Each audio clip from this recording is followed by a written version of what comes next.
Assalamualaikum warahmatullahi wabarakatuh. Selamat pagi Bu Tri dan teman-teman. Kami dari kelompok 2 akan mempresentasikan materi tentang hak dan kewajiban warga negara mata kuliah PKN dan Pancasila. Dosen pengampu Ibu Tri Indiastuti, MPD. Kelompok 2 beranggotakan Alvina Destia Ramadhani, Anissa Urrohmah, Berlian Putri Caniago, Dwi Lestari, Dwi Utari, Kotrunada, dan Wardalia. Baik, langsung saja ke materi. Materi yang pertama akan dijelaskan oleh saya sendiri. Penentuan warga negara Indonesia. Dalam pasal 26 Undang-Undang Dasar 1945 sebagai berikut. Yang pertama, yang menjadi warga negara ialah orang-orang Indonesia asli dan orang-orang bangsa lain yang disahkan undang-undang sebagai warga negara. Yang kedua, penduduk ialah warga negara Indonesia dan orang asing yang bertempat tinggal di Indonesia. Yang ketiga, hal-hal mengenai warga negara dan penduduk diatur dengan undang-undang. Kemudian ada berdasarkan hal di atas, kita mengetahui bahwa orang yang dapat menjadi warga negara Indonesia adalah orang-orang bangsa Indonesia asli. Yang kedua, orang-orang bangsa lain yang disahkan dengan undang-undang menjadi warga negara. Adapun undang-undang yang mengatur tentang warga negara adalah Undang-Undang Nomor 12 Tahun 2006 tentang Kewarganegaraan Republik Indonesia. Baik, selanjutnya akan dijelaskan oleh Berlian. Silakan Berlian. Pengertian hak dan kewajiban. Yang pertama yaitu hak. Menurut Profesor Dr. Notonegoro, hak adalah kuasa untuk menerima atau melakukan sesuatu yang semestinya diterima atau dilakukan oleh pihak itu dan tidak dapat dilakukan oleh pihak lain manapun. Pada prinsipnya dapat dituntut secara paksa olehnya.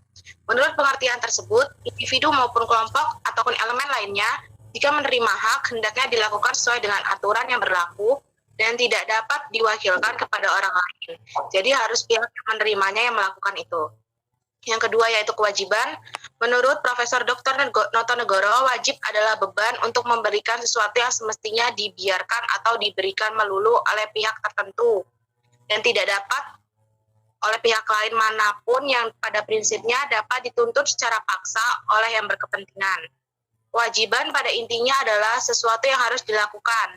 Di sini kewajiban berarti sesuatu harus keharusan, maka apapun itu, jika merupakan kewajiban kita harus melaksanakannya tanpa ada alasan apapun itu. Baik, terima kasih Berlian. Selanjutnya akan dijelaskan oleh Anissa U. Silakan. Selanjutnya yaitu ada asas-asas kewarganegaraan terbagi menjadi dua, yaitu asas kewarganegaraan umum dan asas kewarganegaraan khusus. Asas kewarganegaraan umum terbagi menjadi empat, yaitu ada asas kelahiran, ius soli, asas yang kedua ada asas keturunan, ius sanguinis, dan yang ketiga asas kewarganegaraan tunggal, yang keempat ada asas kewarganegaraan ganda dan terbatas. Di sini saya akan menjelaskan asas kelahiran, ius soli. Asas kelahiran adalah disebut juga dengan ius soli, merupakan penentuan status kewarganegaraan berdasarkan kelahiran seseorang yang menjadi warga negara di mana ia dilahirkan.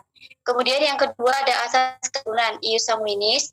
Ius sanguinis adalah asas kewarganegaraan yang berdasarkan keturunan. Yang ketiga ada asas kewarganegaraan tunggal.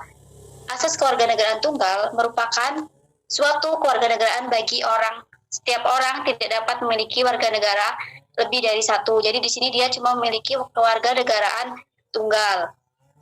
Yang keempat ada asas kewarganegaraan ganda terbatas.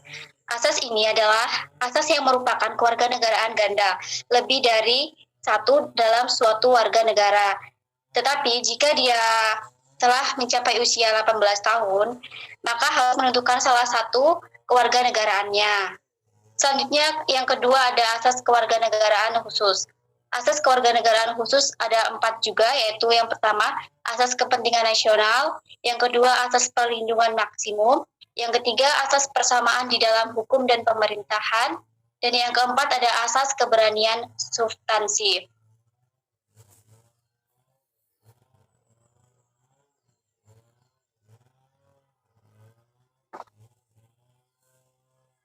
Baik, terima kasih Anissa. Untuk yang selanjutnya akan dijelaskan oleh Kotrunada. Silakan Kotrunada. Baik, yang selanjutnya unsur-unsur yang menentukan kewarganegaraan. dalam menentukan kewarganegaraan. Setiap negara memberlakukan aturan yang berbeda. Namun secara umum terdapat 3 unsur yang seringkali digunakan oleh negara-negara di dunia antara lain yang A. Unsur daerah keturunan atau ius sanguinis. Yang B. Usus daerah tempat kelahiran atau ius soli. Dan yang C. Usus kewarganegaraan atau naturalisasi.